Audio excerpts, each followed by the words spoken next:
तो बेटा हैलाइड तो हम वहां से करेंगे वीडियो से, सॉरी जो हाइड्राइड है वो, ठीक है, इंपॉर्टेंट क्वेश्चन बने कि वहां पर संभावना है। उसके बाद हम रिएक्शन ले लेते हैं इनकी ऑक्सीजन के साथ। हम ग्रुप 16 के मेंबर पढ़ रहे हैं, तो ऑक्सीजन भी वहां पर इंक्लूड है। तो ऑक्साइड, इनकी जो कॉमन ऑक्सीडेशन स्टेट है बेटा वो है +4 और +6। +4 +6 कॉमन ऑक्सीडेशन स्टेट है। इसके अलावा +2 भी है, +2 और -2 भी, बट ऑक्साइड में -2 तो नहीं रहेगी इनकी ऑक्सीडेशन स्टेट। तो ये जनरली क्या बनाते हैं, +4 और +6 ऑक्सीडेशन स्टेट के ऑक्साइड बनाते हैं। तो EO2 इनके ऑक्साइड का general formula EO2 and EO3 रहेगा। EO2 में ऑक्सीडेशन स्टेट क्या हो जाएगी, +4, और EO3 में क्या हो जाएगी, +6। तो इसमें कोई ज्यादा डिटेल नहीं करनी हमें। EO2 में हम डिटेल करेंगे SO2 की, और EO3 में हम डिटेल करेंगे SO3 की। Sulphur dioxide and sulphur trioxide gas दोनों ही एसिड गैसेस हैं। दोनों के स्ट्रक्चर के बारे में पूछ लिया जाता है, हाइब्रिडाइजेशन स्टेट और स्ट्रक्चर के बारे में। तो एक बार हम ज्योमेट्री हाइब्रिडाइजेशन स्टेट देख लेते हैं। SO2 की ले लेते हैं सबसे पहले।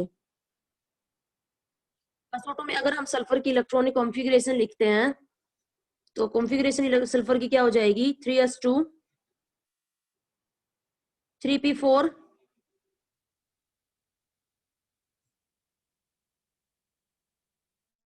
ये इसकी ग्राउंड स्टेट कॉन्फ़िगरेशन है सल्फर की, 3s2 3p4, ठीक है। लेकिन अब इसको हमें ये पता है, आपको लव स्ट्रक्चर पता है SO2 का, तो SO2 का जो लव स्ट्रक्चर है उसमें आपको पता है कि यहाँ पर 2 डबल बॉन्ड बने हुए हैं, 2 डबल बॉन्ड बने हुए हैं। अब 2 डबल बॉन्ड हमेशा अनहाइब्रिडाइज्ड प्योर ऑर्बिटल बनाते हैं, अनहाइब्रिडाइज्ड ऑर्बिटल बनाते हैं। तो अगर हम as it is ground state में हाइब्रिडाइजेशन करवाते हैं, तो हाइब्रिडाइजेशन स्टेट हमारे पास क्या हो जाएगी, sp3 आ जाएगी। लेकिन चारों के चारों ऑर्बिटल जो होंगे वो हाइब्रिडाइजेशन पार्टिसिपेट कर जाएंगे। लेकिन हमें पता है कि जो डबल बॉन्ड बनता है वो हाइब्रिडाइज्ड ऑर्बिटल नहीं बनाता, उसके लिए क्या चाहिए, अनहाइब्रिडाइज्ड ऑर्बिटल चाहिए। और मतलब इसको 2 सिग्मा और 2 पाई बॉन्ड बनाने हैं, ये हमें पता है। 2 सिग्मा और 2 पाई बॉन्ड बनेंगे। तो 2 सिग्मा के लिए 2 हाफ फील्ड ऑर्बिटल चाहिए, और 2 पाई के लिए क्या चाहिए, 2 सिग्मा के लिए 2 हाइब्रिड हाफ फील्ड ऑर्बिटल चाहिए, और 2 पाई के लिए unhybridised half field pure orbital चाहिए। तो हाइब्रिडाइजेशन में पार्टिसिपेट करवाने से पहले हमें इलेक्ट्रॉन का प्रमोशन करवाना पड़ेगा। स्क्रीन दिखाई दे रही है तुम लोगों को? Yes ma'am. ओके,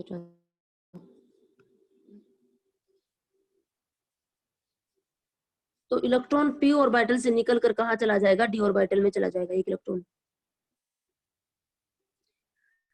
अब हमारे पास क्या होगा, आप लोगों को इस बात का पता है ना कि जो सिग्मा बॉन्ड है वो हाफ फील्ड हाइब्रिडाइज्ड ऑर्बिटल बनाता है।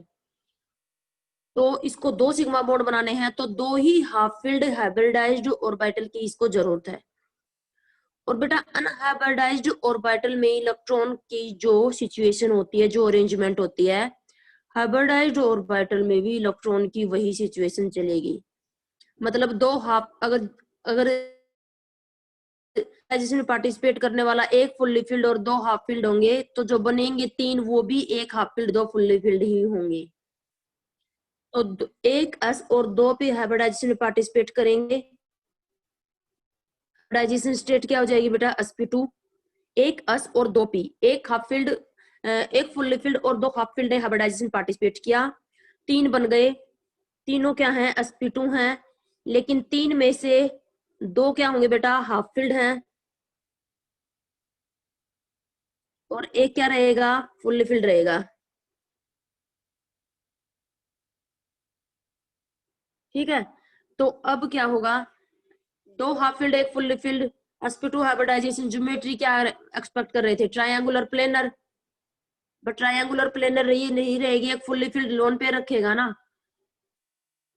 और 2 p, एक p ऑर्बिटल और एक d अनहाइब्रिडाइज्ड रह गए, एक p और एक d। तो बेटा ये जो 3 sp2 हाइब्रिडाइज्ड ऑर्बिटल बने हैं, ये इस तरह से ट्रायंगुलर प्लेनर फॉर्म में अपने आप को अरेंज करेंगे। ये एक होगा फुल्ली फील्ड और 2 होंगे हाफ फील्ड। जो 2 हाफ फील्ड होंगे वो क्या करेंगे, ऑक्सीजन के p ऑर्बिटल के साथ सिग्मा बॉन्ड बना लेगा, एक ऑक्सीजन के पी ऑर्बिटल के साथ ये सिग्मा बॉन्ड बना लेगा, तो दो तो सिग्मा बॉन्ड बन जाएंगे और एक क्या रहेगा, लोन पेयर रहेगा। तो इस तरह से क्या हो गया, एक लोन पेयर हो गया और दो क्या बन गए, ये दो सिग्मा बॉन्ड बन गए। ठीक है, तो sp2 हाइब्रिडाइजेशन स्टेट है, तो ज्योमेट्री क्या हो जाएगी इसकी, इसकी जो ज्योमेट्री है वो डिस्टोर्टेड ट्रायंगल प्लेनर हो जाएगी, और शेप कैसे हो जाएगी, बेंट, शेप हो गई बेंट, क्योंकि बॉन्ड एंगल 120 डिग्री का नहीं रहा ना, lone pair bond pair repulsion की वजह से। ठीक है, तो बेंट हो गई sp2 हाइब्रिडाइजेशन स्टेट एक लोन पेयर। लेकिन क्या है कि हर ऑक्सीजन के पास भी एक हाफ फिल्ड पी ऑर्बिटल बचा हुआ है, ऑक्सीजन की ऐसी ही तो है कॉन्फ़िगरेशन बिल्कुल सेम, बस वहां पर 2p होता है ना। हर ऑक्सीजन के पास दो पी ऑर्बिटल हैं, हर ऑक्सीजन के पास दो दो पी ऑर्बिटल है ना, हाफ फिल्ड। तो एक ने तो क्या बना लिया, एक ने तो सिग्मा बॉन्ड बना लिया, और हर ऑक्सीजन के पास एक एक पी ऑर्बिटल बचा हुआ है। तो ऑक्सीजन का पी ऑर्बिटल इस ऑक्सीजन का अनहाइब्रिडाइज्ड पी ऑर्बिटल और इस सल्फर के अनहाइब्रिडाइज्ड पी ऑर्बिटल के साथ, सल्फर के पास भी अभी क्या बचा हुआ है, चलो मैं दूसरी जगह वापस बनाती हूँ। अब की बार मैं सिर्फ ये दिखाऊंगी कि हर इस सल्फर के पास एक पी और एक डी अनहाइब्रिडाइज्ड बचा हुआ है ना सल्फर के पास। तो ये सल्फर का जो पी ऑर्बिटल है ये क्या करेगा, इस ऑक्सीजन के पी ऑर्बिटल के साथ साइडवेज ओवरलैप करेगा, ये भी पी है हाफ फील्ड, तो यहां पर बन जाएगा पाई बॉन्ड। अभी सल्फर के पास क्या बचा हुआ है, एक अनहाइब्रिडाइज्ड डी ऑर्बिटल बचा हुआ है, तो जो एक अनहाइब्रिडाइज्ड डी ऑर्बिटल बचा हुआ है, इस तरह से चार लोब हैं, मैं दो ही लोब दिखा रही हूँ, ये अनहाइब्रिडाइज्ड जो डी ऑर्बिटल है ये इस ऑक्सीजन के पी ऑर्बिटल के साथ साइडवेज ओवरलैप कर लेगा। ठीक है, तो एक पाई बॉन्ड यहां पर बन गया। तो क्या हुआ, जो डबल बॉन्ड बना हुआ है, एक है लोन पेयर, ये ऑक्सीजन, इसमें से ये जो पाई बॉन्ड है, एक तो बना है पी पाई डी पाई, पी पाई डी पाई, और एक बना हुआ है पी पाई पी पाई। ये बात समझ में आ रही है आप लोगों को, पी पाई डी पाई कैसे बना, ऑक्सीजन सल्फर का डी ऑर्बिटल ऑक्सीजन के पी ऑर्बिटल के साथ ओवरलैप करेगा, ये ऑक्सीजन का पी ऑर्बिटल, तो पीडी के साथ ओवरलैपिंग होगी तो कौन सा बॉन्ड बन जाएगा, ये भी बताया मैंने, ये एक पी है इसमें से और एक डी है, तो इसका इसका डी ऑर्बिटल इसके पी ऑर्बिटल के साथ ओवरलैप कर रहा है, तो ये कौन सी ओवरलैपिंग होगी, पी पाई डी पाई। और ऑक्सीजन का पी और सल्फर का भी पी ओवरलैप करेगा, तो ये कौन सी हो जाएगी, पी पाई पी पाई। तो बेटा ये जो दो डबल बॉन्ड हैं वैसे ये आइडेंटिकल हैं। अब तुमसे ये कमेंट आ सकता है कि सल्फर ऑक्सीजन के अंदर दोनों जो सल्फर ऑक्सीजन बॉन्ड लेंथ है वो इक्वल है, इक्वल बॉन्ड लेंथ है ये। हालांकि यहाँ पर क्या हुआ है, ये जो डबल बॉन्ड बना हुआ है वो पी पाई डी पाई मल्टीपल बॉन्ड से बना हुआ है, जबकि ये पी पाई ओवरलैपिंग से बना हुआ है। लेकिन रेजोनेंस होती है बेटा इसमें, रेजोनेंस होने का क्या मतलब है, ये कोई फिक्स नहीं है कि ये पी ऑर्बिटल जो होगा, ये जो एक ऑक्सीजन है ये हमेशा सल्फर के पी ऑर्बिटल के, ऑक्सीजन का पी ऑर्बिटल सल्फर के पी ऑर्बिटल के साथ ओवरलैप करेगा। ये बॉन्ड रेजोनेंस में क्या होता है, पाई बॉन्ड टूटता रहता है, पाई बॉन्ड टूटेगा और पाई इलेक्ट्रॉन की मूवमेंट होती रहती है। तो का पी ऑर्बिटल इस ऑक्सीजन के पी ऑर्बिटल के साथ ओवरलैप करके पी पाई बना लेगा, तो इसके साथ पी पाई डी पाई बना लेगा। नेक्स्ट केस में क्या हो जाएगा, ये बॉन्ड टूट जाएगा और यहाँ पर क्या आ जाएगा, ऑक्सीजन के इस पी ऑर्बिटल के साथ सल्फर का डी ऑर्बिटल ओवरलैप कर लेगा, यानी कि तो दो रेजोनेटिंग स्ट्रक्चर SO2 के बनेंगे। अगले स्ट्रक्चर में क्या हो जाएगा,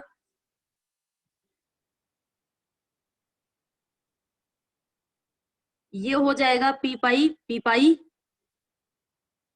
और ये हो जाएगा पी पाई डी पाई। समझ में आ रही है, तो SO2 के स्ट्रक्चर के ऊपर कमेंट आ सकता है, कैसी गैस है बेटा, पोलर है या नॉन पोलर है SO2 gas, sp2 hybridisation state clear, एक लोन पेयर है। अगर लोन पेयर होता है तो मॉलिक्यूल अनसिमेट्रिकल होता है, और अनसिमेट्रिकल मॉलिक्यूल कैसे होते हैं? पोलर होते हैं। अंडरस्टैंड? फॉर्मूले से भी निकालोगे तो भी तुम वेस्पर वाला फॉर्मूला, टोटल इलेक्ट्रॉन पेयर निकालने का फॉर्मूला लगाते होगे, वहां से भी हाइब्रिडाइजेशन स्टेट निकाल लो। टोटल इलेक्ट्रॉन पेयर निकालने का क्या फॉर्मूला है? सेंट्रल एटम के valence electron 6 plus bonded atom, bonded atom oxygen को काउंट नहीं करते, अपॉन 2, 3 आ गया। तो 3 आ जाता है तो क्या होता है? हाइब्रिडाइजेशन स्टेट sp2 होगी ना। अब टोटल ऑर्बिटल तो हो गए 3, लेकिन बॉन्ड बनाएंगे सिर्फ 2, तो एक के पास क्या रहेगा? Lone pair. तो एक लोन पेयर है। और लोन पेयर कंटेनिंग स्पीसीज की ज्योमेट्री कैसे होती है? अनसिमेट्रिकल। और अनसिमेट्रिकल मॉलिक्यूल सारे क्या होते हैं? उनका नेट डायपोल मोमेंट 0 नहीं होता, उसका कुछ ना कुछ डायपोल मोमेंट होता है। यानी कि कैसे होते हैं? ये पोलर होते हैं। तो पोलर गैस है। यस। अब SO2 की, ये तो है स्ट्रक्चर के बारे में। अब कुछ और बातें। SO2 सल्फर की +6 ऑक्सीडेशन स्टेट ज्यादा स्टेबल है, क्योंकि सल्फर में कोई इनर्ट पेयर इफेक्ट नहीं है। तो +6 ऑक्सीडेशन स्टेट ज्यादा स्टेबल होने की वजह से SO2 में सल्फर की ऑक्सीडेशन स्टेट है +4, तो ये +4 से किस में कन्वर्ट होना चाहता है? +6 में। खुद ऑक्सीडाइज होगा तो किसका काम करेगा? SO2 gas act as reducing agent, अपने 2 इलेक्ट्रॉन दूसरी स्पीसीज को देगी। Due to +6 oxidation state is more stable as compare to +4, SO2 act as reducing agent. तुमसे क्वेश्चन पूछा जाएगा, why SO2 gas act as reducing agent? +4 से किस में कन्वर्ट हो जाएगा? +6 में। तो रिड्यूसिंग एजेंट का काम करेगा, यानी कि ऑक्सीजन लेने की टेंडेंसी है इसकी। SO2 एक ऑक्सीजन लेगी, जो ऑक्सीडाइजिंग एजेंट होगा वो इसको ऑक्सीजन देगी, इसको किस में कन्वर्ट कर देगा? SO3 में। अब जैसे SO2 गैस की तुम ऑक्सीडाइजिंग एजेंट के MnO4 K2Cr2O7 के साथ, या फिर SO2 गैस की HNO3 के साथ रिएक्शन करवाओगे तो SO2 खुद किसमें कन्वर्ट हो जाता है? अभी हमने रिसेंट में एक ऑक्सीडाइजिंग एजेंट HNO3 पढ़ा है, तो HNO3 की SO2 गैस के साथ रिएक्शन करवाओगे तो SO2 किसमें बदल जाता है? यस बताओ। HNO3 की अगर हम SO2 के साथ रिएक्शन लेंगे तो क्या रिएक्शन होगी? कंसंट्रेटेड HNO3 ले लिया हमने, क्या बन गया? 2NO2 plus H2O plus nascent oxygen. ठीक है। SO2 गैस इस नेसेंट ऑक्सीजन को लेकर क्या बना लेगी? SO3, और SO3 वाटर के साथ रिएक्शन करके क्या बना लेगा? H2SO4। तो देखो SO2 खुद क्या हो गई? SO2 गैस खुद H2SO4 में कन्वर्ट हो गई ना। सेम बात है, +6 ऑक्सीडेशन स्टेटस H2SO4 में इसकी, तो खुद क्या हो गई? ऑक्सीडाइज। यानी कि यहाँ पर SO2 गैस ने किसका काम किया है? HNO3 को रिड्यूस करने का। HNO3 रिड्यूस होकर NO2 में कन्वर्ट हुई है, वो इसी की हेल्प से तो हुई है। तो यहाँ पर किसका काम कर रहा है? ये रिड्यूसिंग एजेंट। यस। इसी तरह से जो वेल नोन ऑक्सीडाइजिंग एजेंट है KMnO4 K2Cr2O7, वो भी इसको क्या कर देंगे? इसको ऑक्सीडाइज कर देंगे H2SO4 में। तो SO2 ऑक्सीडाइज होके किस में बदल जाएगी? H2SO4 में। +4 से कहां चली जाएगी? +6 में। अब एक क्वेश्चन आता है, SO2 गैस की डिटेक्शन कैसे पता करते हो? How to detect the presence of SO2 gas? दी हुई गैस SO2 गैस है, इसकी प्रेजेंस कैसे पता लगाओगे? तो इसके लिए हम यूज करते हैं KMnO4 और K2Cr2O7। Potassium permanganate well known oxidising agent है तीनों ही मीडियम में, acidic, alkaline, neutral. Acidic medium में किस में कन्वर्ट होता है? एसिडिक मीडियम में KMnO4 एसिडिक मीडियम में कन्वर्ट होता है MnSO4 में। MnSO4 में कन्वर्ट हो जाएगा, प्लस क्या बन जाएगा? K2SO4 plus H2O plus nascent oxygen यहाँ रिलीज होते हैं।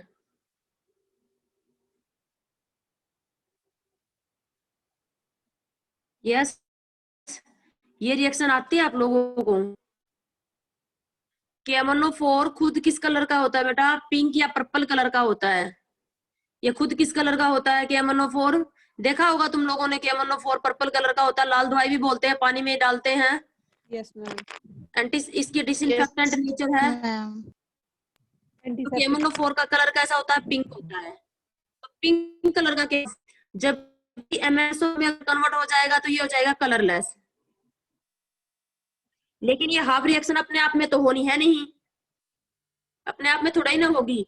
अब SO2 गैस जो होगी, SO2 गैस इस नेसेंट ऑक्सीजन और वाटर के हेल्प से किस में कन्वर्ट हो जाएगी? H2SO4 में। यानी कि अगर पिंक कलर का KMnO4 कलरलेस हो जाता है तो गैस कौन सी है? SO2। यानी कि SO2 गैस ने किसका काम किया है यहाँ पर? रिड्यूसिंग एजेंट का। इसी ने तो KMnO4 को रिड्यूस करके MnSO4 में कन्वर्ट किया है। तो पिंक कलर का KMnO4 कलरलेस हो जाएगा तो किसकी डिटेक्शन आ जाएगी? ये SO2 गैस की डिटेक्शन आ जाएगी। इसी तरह से K2Cr2O7 potassium dichromate, K2Cr2O7 potassium dichromate, ये H2SO4 एसिडिक मीडियम में ऑक्सीडाइजिंग एजेंट है और ये ऑरेंज कलर का होता है, ऑरेंज कलर का। और एसिडिक मीडियम में ये कन्वर्ट होता है क्रोमिक सल्फेट में, क्रोमियम +3 में कन्वर्ट हो जाता है। क्रोमियम +6 से कहा चला जाएगा? +3। यहाँ पर क्या है? KMnO4 में मैग्नीज की ऑक्सीडेशन स्टेट +7, ये किस में चला गया? +2 में। तो ऑरेंज कलर ये होता है ग्रीन कलर का, प्लस साथ में निकलेगा नेसेंट ऑक्सीजन निकलेंगे, वाटर निकलेगा, और साथ में क्या बनता है? K2SO4 बनता है। ये ग्रीन कलर का होता है बेटा, ग्रीन कंपाउंड है। इनको डिटेल पढ़ोगे तुम K2Cr2O7 और KMnO4 का एलिमेंट में। तो फिर से नेसेंट ऑक्सीजन रिलीज की इसने। अब SO2 गैस ऑक्सीजन के साथ और वाटर के साथ मिलकर क्या बना लेगी? H2SO4। तो SO2 गैस की प्रेजेंस में K2Cr2O7 का ऑरेंज कलर कैसा हो जाएगा? Green. How to detect the presence of SO2 gas? With the help of acidified potassium permanganate and acidified potassium dichromate, we can detect the presence of SO2 gas. In the presence of SO2 gas, the pink color of KMnO4 is converted into colorless and orange color of K2Cr2O7 is converted into green color. So we can say that SO2 gas acts as a reducing agent. SO2 gas reduce the KMnO4 into MnSO4 and K2Cr2O7 into chromic sulfate. Why SO2 gas act as reducing agent? Because the +6 oxidation state of sulfur is more stable as compared to +3, so it has tendency to convert into +4 to +6 oxidation state.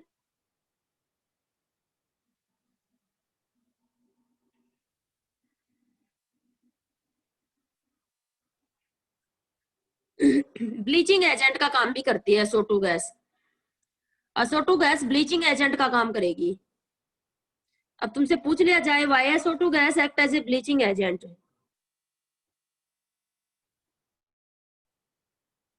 Bleaching agent पता है तुम लोगों को क्या करते हैं? Colour remove करने का काम करते हैं। ब्लीचिंग एजेंट क्या करते हैं? कलर्ड मटेरियल को, कलर्ड मैटर को कलरलेस बना देते हैं।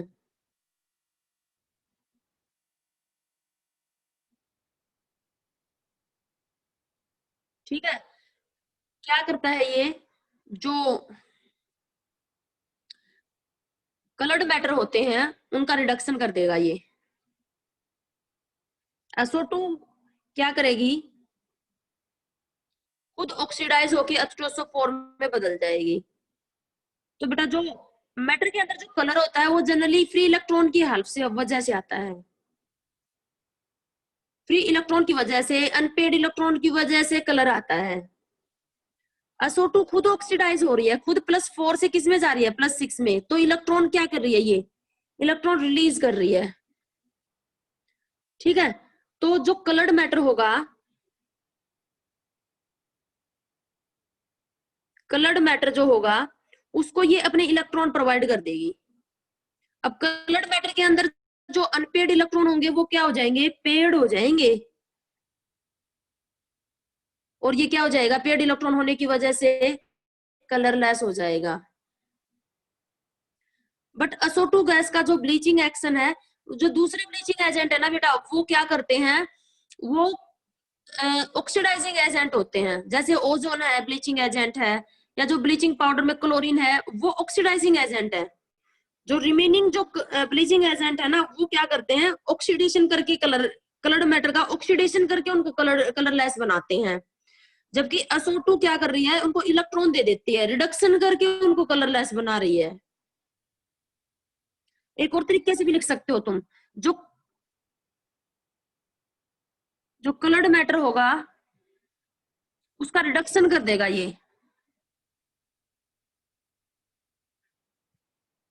रिडक्शन करके उसको क्या बना देगा, कलरलेस बना देगा। जबकि जो दूसरे ऑक्सीडाइजिंग एजेंट होंगे ना बेटा, जो रिमेनिंग ऑक्सीडाइजिंग एजेंट जो बात और पढ़ेंगे, ओजोन पढ़ेंगे हम, ब्लीचिंग पाउडर पढ़ेंगे, क्लोरीन, वो क्या करते हैं, वो ऑक्सीडेशन करके कलरलेस बनाते हैं, कलर्ड मैटर का ऑक्सीडेशन करके उनको कलरलेस बनाते हैं। जबकि SO2 क्या कर रहा है, रिडक्शन करके इलेक्ट्रॉन की पेयरिंग करवा के उनको कलरलेस बना रहा है। इसीलिए SO2 का जो ब्लीचिंग एक्शन है वो टेम्परेरी है। Bleaching action of SO2 is temporary. Temporary क्यों है, क्योंकि इसने क्या किया है, रिडक्शन किया है, रिडक्शन करके कलर्ड मैटर को कलरलेस बना दिया। तो क्या होगा, अब ये जो कलरलेस बन गया मैटर कुछ देर के लिए, ये फर्दर ऑक्सीजन के कांटेक्ट में जब जाएगा, अब ये कलरलेस तो हो गया, लेकिन ये एयर के कांटेक्ट में जाएगा, तो वहां से फिर से ये क्या हो जाएगा, ऑक्सीडाइज हो जाएगा, यानी कि अनपेयर्ड इलेक्ट्रॉन फिर से हो जाएंगे और ये कलरलेस, कलर्ड हो जाएगा, फिर से कलर्ड मैटर में कन्वर्ट हो जाएगा। SO2 का ब्लीचिंग एक्शन टेम्परेरी होता है, क्योंकि सिर्फ SO2 ही एक ऐसा ब्लीचिंग एजेंट है जो कलर्ड मैटर का रिडक्शन करके इलेक्ट्रॉन की पेयरिंग करवा के उसको कलरलेस बनाता है। तो फिर जब वो कलरलेस मैटर क्या होगा, फिर से एयर के कांटेक्ट में आ जाएगा, तो वो ऑक्सीडाइज हो जाएगा, फिर से इलेक्ट्रॉन का लॉस कर देगा और कलर्ड मैटर में कन्वर्ट हो जाएगा। तो SO2 गैस के ऊपर क्या होगा, स्ट्रक्चर के बारे में, रिड्यूसिंग एजेंट है, और रिड्यूसिंग एजेंट होती है तो तब किस में बदलती है, नेसेंट ऑक्सीजन और वाटर की हेल्प से H2SO4 में कन्वर्ट होती है। ब्लीचिंग एक्शन इसका टेम्परेरी होता है। ये क्वेश्चन SO2 में पूछे जाएंगे। SO2 की वाटर के साथ रिएक्शन, यस, मैंने तुम्हें ये बताया था कि ऑक्साइड की वाटर के साथ जब रिएक्शन करवाते हो तो उसी ऑक्सीडेशन स्टेट का एसिड बनता है, +4 ऑक्सीडेशन स्टेट, तो H2SO3 बनेगा। कौन सा एसिड बनेगा, H2SO3। सल्फर की ऑक्सीडेशन स्टेट यहाँ पर भी +6, सल्फ्यूरस एसिड +4 है। So we can say that SO2 is the anhydride of sulfurous acid। किसका एसिड है, सल्फ्यूरस एसिड का अनहाइड्राइड है ये। मतलब इसको जब तुम गर्म करोगे तो ये वापस ये रिवर्स रिएक्शन हो जाएगी। ऑक्साइड उस वाटर के साथ रिएक्शन करके उसी ऑक्सीडेशन स्टेट का एसिड बनाता है, जिस ऑक्सीडेशन स्टेट में ऑक्साइड खुद होता है। ठीक है, तो सल्फ्यूरस एसिड बनाएगा वाटर के साथ रिएक्शन करके, जबकि SO3 गैस सल्फ्यूरिक एसिड बनाएगी। यस, तो SO2 गैस किसका अनहाइड्राइड है, सल्फ्यूरस एसिड का। अच्छा, ये है सल्फ्यूरस एसिड।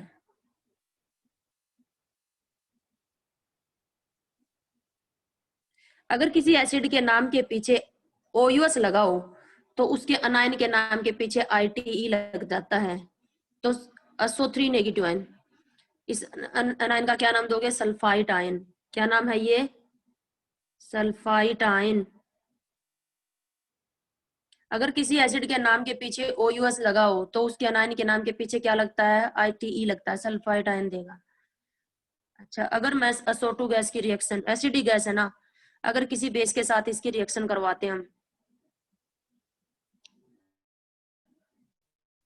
जैसे हमने इसकी रिएक्शन करवा दी NaOH के साथ, यस बताओ क्या बनेगा?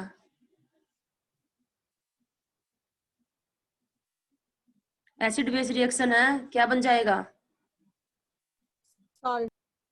Na2SO4 plus H2O. Na2SO4 Na2SO3 बनेगा, Na2SO3 प्लस H2O। अरे अभी तो बताया है, ये वाटर के साथ रिएक्शन करके पहले क्या बनाता है? H2SO3। वाटर के साथ H2SO3 बनाएगा तो H2SO3 फिर NaOH आपस में Na2SO3 बना लेंगे। कैसे होगी ये रिएक्शन? SO2 पहले वाटर के साथ रिएक्शन करके क्या बना लेगा? H2SO3। अब H2SO3 जो है ये एसिड बेस वाली रिएक्शन हो जाएगी, क्या बनेगा? Na2SO3 plus H2O। H2O से H2O कैंसिल आउट हो जाएगा। एक सेकंड, ये कंप्लीट नहीं है, बैलेंस नहीं है, 2H2O बन जाएगा क्या यहाँ पर? एक H2O कैंसिल आउट हो जाएगा, ये रिएक्शन नहीं आ जाएगी ऊपर वाली। वाटर के साथ रिएक्शन करके जो एसिड बनाएगा उसी का तो सोल्ट बनाओगे फिर, तो सोडियम सल्फाइड नहीं बनेगा, सोडियम सल्फेट नहीं बनेगा। और SO3 गैस होगी तो क्या बनेगा? SO3 गैस अगर NaOH के साथ रिएक्शन करेगी तो Na2SO4। समझ में आ रही है क्या बात? क्योंकि SO3 गैस वाटर के साथ रिएक्शन करके H2SO4 नहीं बनाएगी। SO3 गैस किसका अनहाइड्राइड है? H2SO4 का। Yes, ma'am. SO2 गैस किसका अनहाइड्राइड है? H2SO3 का। नेक्स्ट हम SO3 गैस लेते हैं। SO3 गैस का भी स्ट्रक्चर डिटेल करेंगे। SO3 गैस में भी हाइब्रिडाइजेशन स्टेट SO3 गैस में भी सल्फर की sp2 ही होगी।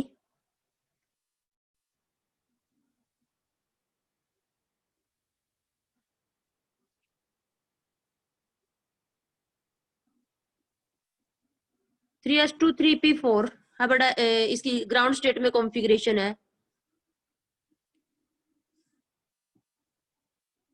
अब इसको अगर इसका लव स्ट्रक्चर हम देखते हैं तो इसको 3 पाई बॉन्ड बनाने हैं। 3 पाई बॉन्ड बनाने के लिए 3 ऑर्बिटल हाफ फिल्ड अनहाइब्रिडाइज्ड होने चाहिए। ये बात तुम्हारी समझ में आ रही है? मैं ये जो शब्द बोल रही हूँ, पाई बॉन्ड अनहाइब्रिडाइज्ड ऑर्बिटल ही बनाता है। 3 पाई बॉन्ड के लिए 3 हाफ फील्ड अनहाइब्रिडाइज्ड ऑर्बिटल का रहना जरूरी है। इसलिए S और P दोनों इलेक्ट्रॉन निकलकर कहाँ चले गए? D में चले गए। 3 सिग्मा बॉन्ड बनाने हैं। 3 सिग्मा के लिए 3 हाफ फील्ड हाइब्रिड ऑर्बिटलों का होना जरूरी है। तो एक S और 2P हाइब्रिडाइजेशन में पार्टिसिपेट करेंगे तो हाइब्रिडाइजेशन स्टेट क्या हो जाएगी? sp2। तीनों हाफ फील्ड ने हाइब्रिडाइजेशन में पार्टिसिपेट किया है तो ये जो 3 बनेंगे ये तीनों के तीनों ही क्या होंगे? हाफ फील्ड होंगे। तीनों के तीनों हाफ फील्ड होंगे तो तीनों के तीनों क्या करेंगे? सिग्मा बॉन्ड बना लेंगे। किसके साथ? ऑक्सीजन के p ऑर्बिटल के साथ। कोई लोन पेयर नहीं है, सिमेट्रिकल है, ट्राइंगुलर प्लेनर ज्योमेट्री, और ट्राइंगुलर प्लेनर ही क्या है? हाइब्रिडाइजेशन शेप रहेगी। शेप और ज्योमेट्री दोनों ही क्या रहेंगी? ट्राइंगुलर प्लेनर रहेंगी। यस।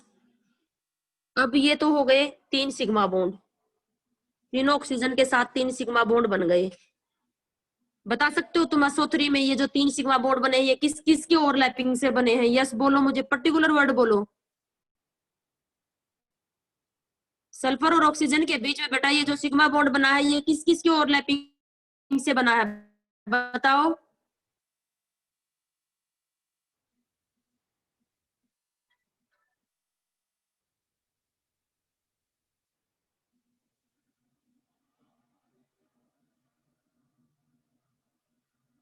यस, कहाँ गए तुम?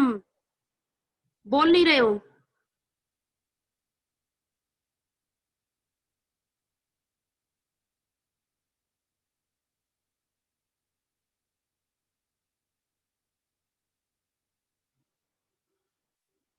हेलो बेटा, आवाज सुनाई दे रही है तुम्हें मेरी? Yes ma'am. तो तुम बोल क्यों नहीं रहे फिर? भावना Yes. बोलो, बताओ तो, तुमने बताई नहीं मुझे।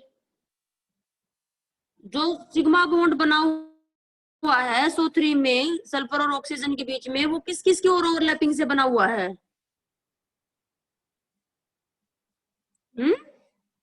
अभी तो मैं सारा बताती जा रही हूँ, तुम सो रहे हो क्या? वैसे भी तो तुम्हें पता ही होना चाहिए।